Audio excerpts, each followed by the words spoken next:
Waalaikumsalam warahmatullahi wabarakatuh. Yang saya tanya, ini karena hujan, ini boleh sholat di rumah. Sedangkan adzan itu suatu panggilan untuk sholat sempat berjamaah di masjid. Yang saya tanyakan, apakah itu ada itu tambahannya?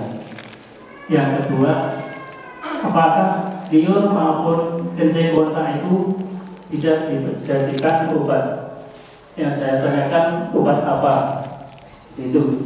Assalamualaikum warahmatullahi wabarakatuh. Waalaikumsalam. Gandeng pertama kendel dewe kita kasih sarung Ustaz. Langsung dari Ustaz, Masya Allah. Persembahan dari Pak Babinsa, Pak Oko. Jazakallah Pak Oko. Jazakallah khairan, mandan. Langsung. Masya Allah.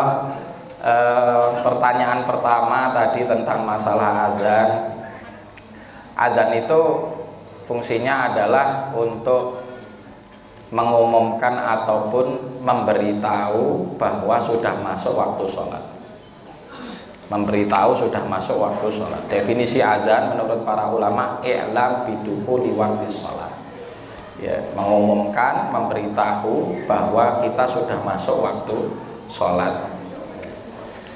Adzan ini disyariatkan ketika seseorang masuk ke satu waktu sholat dari 5 waktu sholat yang wajib. Juga disyariatkan di beberapa kondisi lain. Disyariatkan di beberapa kondisi lain. Di antaranya adalah dalam kondisi takut yang sangat, seseorang boleh untuk adzan. Ya, termasuk ketika seseorang berada di satu tempat yang dikhawatirkan di situ ada keburukan dari saudara kita bangsa jin, maka diperbolehkan atau disunnahkan juga kita untuk adzan di situ. Kemudian di antara syariat adzan lain, nah ini mukhtalaf, meskipun sebagian ulama menghasankannya, yaitu mengadzani anak yang baru lahir. Anak baru lahir itu diadzani, ya, diadzani di telinga sebelah kanan. Kemudian di antara syariat adzan yang lain, nah ini tidak ada asal daripada athar. Ya, dan pada hakikatnya sebetulnya hukumnya sebagian ulama mengatakan mubah, meskipun ada yang membid'ahkan, yaitu adzan ketika memasukkan jenazah ke liang lahat. Nah, ini beberapa hal yang terkait dengan syariat adzan. Tapi inti daripada adzan itu pada dasarnya adalah untuk ya mengabarkan kepada orang sudah masuk waktu sholat. Terkait masalah apakah yang mendengar adzan itu wajib datang ke masjid atau tidak, ulama berbeda pendapat dalam hal ini. Ya, jumhur ulama sholat berjamaah di masjid itu sunnah muakkadah. Sunnah muakkadah. Sebagian ulama di dalamnya adalah madhab Hambali, itu wajib fardhu ain. Sehingga siapapun yang mendengarkan adzan kok tidak datang ke masjid itu dosa. Yang mengatakan fardhu ain berarti siapapun yang dengar adzan kok tidak datang ke masjid, hukumnya dosa. Tapi menurut jumhur tidak dosa karena sunnah muakkadah. Nah, dalam kondisi hujan, ketika hujan, terutama kalau hujannya deras, maka ada udzur bagi seseorang untuk mendatangi masjid. Ada udzur bagi seseorang untuk mendatangi masjid. Maka muadzin menambahkan lafadznya dengan mengatakan shollu firrihal. Kapan itu diucapkan? Yaitu setelah ucapan hayya 'alal falah. Kan setelah hayya 'alal shalah, hayya 'alal falah. Kemudian sebelum Allahu Akbar, Allahu Akbar, kalau biasanya kan takbir kemudian tahlil. Nah, ini diselipi shollu firrihal. Shollu firrihal ini maksudnya adalah ya mengabarkan bahwa diperbolehkan orang sholat di rumah karena udzur hujan tadi. Ini terkait masalah adzan. Kemudian yang kedua masalah kencing unta. Kalau air liur saya tidak paham, tetapi masalah kencing untanya, hadisnya ada di Sahih Bukhari Muslim dan juga diriwayatkan oleh Imam Abdul Ghani Al-Maqdisi dalam kitabnya Umdatul Ahkam tentang kisah ya, sekelompok orang dari Uraniyah yang kemudian disebut Uraniyin. Mereka datang kepada Rasulullah SAW ya, mengeluhkan penyakit mata. Sebagian mungkin menggambarkan seperti belen, tapi menurut saya itu lebih parah ya. Penyakit mata yang parah, saya tidak tahu penyakitnya apa secara detail, tapi sakit mata.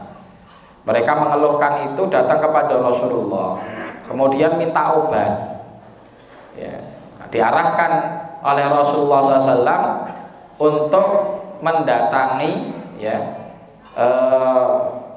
salah satu penggembala unta ya, dan diperintahkan oleh Rasulullah SAW untuk mereka itu meminum dari susu dan juga kencing unta ya. Nah, setelah kemudian penyakitnya ini sembuh, ternyata gerombolan orang-orang tadi justru berbuat kejahatan. Dirampoklah unta yang dimiliki sama orang tadi yang menyembuhkan. Orangnya dibunuh ya, dengan dipotong tangan dan kakinya, ditinggalkan, dicungkil matanya, ditinggalkan di tengah padang pasir, untanya diambil semua. Maka mendengar kabar itu Rasulullah SAW langsung memerintahkan sahabat untuk ngejar orang-orang Quraniyin tadi. Kemudian tertangkap, akhirnya mereka dihukum sebagaimana apa yang mereka lakukan kepada pemilik unta tadi. Syahidnya di situ ya, dalam hadis itu disebutkan bahwasanya kencing unta bisa jadi obat. Tapi ternyata para ulama berbeda pendapat dalam masalah ini. Madhab Hambali mengatakan boleh, dia mengambil dohir hadis ya, karena menurut madhab Hambali kencing unta itu tidak najis. Madhab Hambali mengatakan setiap hewan yang dimakan dagingnya maka kotorannya tidak najis. Kaidahnya setiap hewan yang dimakan dagingnya kotorannya tidak najis, termasuk kotoran ayam karena dimakan dagingnya. Oke. Jadi ini kaidahnya mereka seperti itu. Setiap yang dimakan dagingnya kotorannya tidak najis. Kambing masuk, sapi masuk, unta juga masuk. Sedangkan menurut madhab Syafi'i dan yang sepakat dengannya, semua kotoran hewan najis, tidak terkecuali. Maka dalam bab ini takwil dari madhab Syafi'i, kalau tidak salah yang saya ingat, bahwa kondisi itu khusus ya, kondisi itu khusus ya, diperuntukkan bagi orang-orang Quraniyin tadi. Masalah minum kencing daripada unta. Nah, ini perbedaan tentang masalah berobat dengan kencing unta.